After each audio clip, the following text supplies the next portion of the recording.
ఇప్పుడే 'గుంటూరు కారం' సినిమా చూసైతే రావడం జరిగింది. సో, వద్దు. వద్దయ్యా వద్దు. అస్సలెళ్ళొద్దు. నేను ఒకటే చెప్తున్నాను వద్దు. అవాయిడ్ చేసేయండి. ఈ పండక్కి మాత్రం వద్దు. 'గుంటూరు కారం' వద్దు మనకి. బాబు అసలు ఇదంతా లాగుతుంది భయ్యా. ఎందుకంటారు? నిజంగా నాకైతే మెంటలొచ్చేస్తుంది. ఏందిరా ఈ సినిమాలు? ఆయనకున్న ఫ్యాన్స్ ఏటి? ఆయనకున్న క్రేజ్ ఏటి? ఈ 'రాడ్' సినిమా ఏంట్రా? ఏ ఇయర్ రా ఇది? 2024 రా నాయనా! ఏం జరుగుతుందసలిక్కడ? వద్దు గైస్. నేను ఒకటే మాట చెప్తున్నాను. చెత్త సినిమా అంటే చెత్త సినిమా. మీరు అనుకోవచ్చు, ఏట్రా మా అన్న సినిమా మీ అన్న సినిమా అయినా నేను ఎక్స్‌పెక్టేషన్స్ పెట్టుకొని ఎళ్ళాను. మరి ఏం లేదక్కడ. అక్కడ ఏం లేకుండా నేను మీకేదో భయపడిపోయి అబద్ధం చెప్తే అది నా మూర్ఖత్వం అవుతది. అసలు విన్న మీకైనా చిరాకు దొబ్బాలసల. వద్దు. వద్దు. ఫ్యాన్స్ ఆడిపించుకుంటే ఆడిపించుకోండి ఎళ్లి సినిమాని గాని వద్దు. ఫ్యామిలీస్‌తో అస్సలెళ్ళకండి. చిరాకు దొబ్బుతది. ఎప్పుడు లెగిసి వచ్చేద్దామా అని అయితే నాకైతే అనిపించింది సినిమా చూస్తున్నంత సేపు. ఏమి రొట్టరా నాయనా!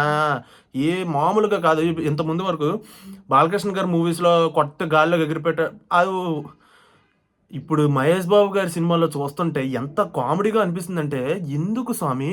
ఆయనకున్న క్రేజ్‌కి ఆయన్ని అలా చూస్తుంటే నవ్వొస్తుందసల. ఒక్క ఫైట్ సీన్ కూడా చూడ్డానికి 'మహేష్ బాబు' గారికి పెట్టే ఫైట్ సీన్ ఇదేనా? 'బిజినెస్ మ్యాన్', 'పోకిరి' ఇవన్నీ చూసిన తర్వాత 'మహేష్ బాబు' గారు చేసే ఫైట్‌లు ఇవేనా? ఎంత కామెడీ స్వామి అసల. ఆ విలన్స్‌కి గాని, ఆ ఫైట్‌లు గాని 'మహేష్ బాబు' గారు కెరియర్‌లో నాకు ఈ సినిమా అయితే మాత్రం నిజంగా టార్చర్ భయ్యా. ఎంత టార్చర్ అంటే, ఎంత బేగ లెగిసొచ్చేద్దామా అని అయితే నాకనిపించింది. బట్ ఏం చేస్తాం తప్పదు. మొత్తం చూడాలి. సినిమా పూర్తిగా చూడకుండా వచ్చి కామెంట్ చేయకూడదు. సో, మొత్తం అంతా కూర్చొని చూసాను. నిజంగా లిటరల్లీ 'గుంటూరు కారం' అని చెప్పి కారం ఎక్కడో పెట్టారు భయ్యా. తగలరాని చోట తగిలింది. నిజం చెప్తున్నాను. మీరందరూ తగిలించుకోవద్దు. మీరందరూ ఆ కారంకి ఎక్కడ పడితే అక్కడ పెట్టించుకోవద్దు. దయచేసి మాత్రం వెళ్ళొద్దు సినిమాకి. ఒకటే చెప్తున్నాను. వెళ్ళొద్దు భయ్యా. వెళ్ళొద్దు. 5కి మూవీకి రేటింగ్ ఎంత ఇస్తావురా స్వామి అంటే, ఒక్కటి కూడా ఇవ్వాలని లేదు. బట్ ఒకటి ఇస్తున్నాను. అది ఎందుకు అనంటే, ఎందుకు మహేష్ బాబు గారు ఇంతకు ముందులా కాకుండా కొంచెం బాగా యాక్ట్ చేశారు అని చెప్పొచ్చా? చెప్పొచ్చు. సరే చెప్పుకుందాం. ఆ ఒకటి మహేష్ బాబు గారి కోసం తప్ప అది కూడా నాకసలు ఇవ్వబుద్ధి అవ్వట్లేదు. మనస్సాక్షితో కూడా ఇవ్వలేకపోతున్నాను. ఆ ఒకటి కూడాను.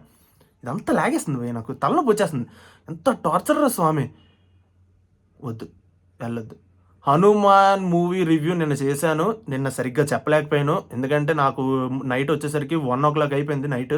సో, మూవీ 'హనుమాన్' అయితే మాత్రం మామూలుగా లేదు. ఖచ్చితంగా ఫ్యామిలీస్‌తో అయితే వెళ్ళండి. త్రూఅవుట్ ఎంజాయ్ చేస్తారు. మనం టికెట్ పెట్టింది దేనికి? మహేష్ బాబు గారు డాన్స్ ఏస్తే మనకేటి? మహేష్ బాబు గారు అందంగా ఉంటే మనకేటి? అవన్నీ మనకెందుకు? మనం టికెట్ పెట్టి డబ్బులు పెట్టి ఫ్యామిలీతోనెళ్లి కూర్చున్నామంటే మనకి ఎంజాయ్‌మెంట్, ఎంటర్‌టైన్‌మెంట్ పక్కా రావాలి. మన లైఫ్‌లో ఉన్న బాధలన్నీ మర్చిపోవడానికి సినిమాలకెళ్తే, ఆ సినిమాల్లో అవే రొట్ట సీన్‌లు రచ్చయి. సో, నేను ఒకటే చెప్తున్నాను. ప్రస్తుతానికైతే 'హనుమాన్' అండ్ 'గుంటూరు కారంలో' అయితే మాత్రం నేను 'హనుమాన్‌కి' వెళ్ళమనే హైలీ రికమెండ్ చేస్తాను. సో, అన్‌ఫార్చునేట్‌లీ సాడ్‌లీ అంటే బాధాకరమైన విషయం ఏంటంటే 'హనుమాన్‌కి' అన్ని షోస్ కూడా లేవు. అన్ని స్క్రీన్స్ పడలేదు. సో, అది నిజంగా చాలా బాధపడాల్సిన విషయం. ఎందుకంటే అసల రేపటి నుంచైనా కొంచెం మారాలి. ఎక్కువ స్క్రీన్స్ పడాలి 'హనుమాన్‌కి' అని చాలా కోరుకుంటున్నాను. ఆ సినిమా అయితే తోపు. దర్జాగా మీరెళ్ళొచ్చు ఫ్యామిలీకి. వద్దు. కారం అయితే వద్దు. మనకి కారాలు, ఉప్పులు గట్ట వద్దు నాయనా వద్దు. అస్సలొద్దు. మహేష్ బాబు ఫ్యాన్స్ బాధపడితే బాధపడండి. Sorry for that. But cinema బాలేదు భయ్యా. ఏమనుకోద్దు. తప్పదు. సో, ఇంకేమైనా ఉందా చెప్పడానికి? ఇంకా నాకు ఒక ముక్క కూడా చెప్పబుద్ధి అవ్వట్లేదు సినిమా గురించి. ఏముందని చెప్పడానికి? త్రూ ఔట్ అసలు థియేటర్‌లో అందరూ లెగిసి ఎళ్ళిపోతున్నారు భయ్యా. ప్రీ క్లైమాక్స్ వచ్చినప్పుడు. లేచి ఎళ్ళిపోయారు చాలామంది. ఏంటి మహేష్ బాబు గారి సినిమాకి లేచి ఎళ్ళిపోవడం ఏంటి భయ్యా? అసలు నాకు అర్థం అవ్వట్లేదు. సో, ఎందుకు చెప్తున్నానో అర్థం చేసుకోండి. మీ పండగ మూడ్‌నైతే స్పాయిల్ చేసుకోవద్దు.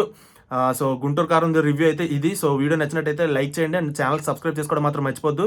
అండ్ సైన్‌దో కూడా ఉన్నది రేపు. సో, అది కూడా చూడాలి ఇంకెలాగుంటదో. So, thank you so much.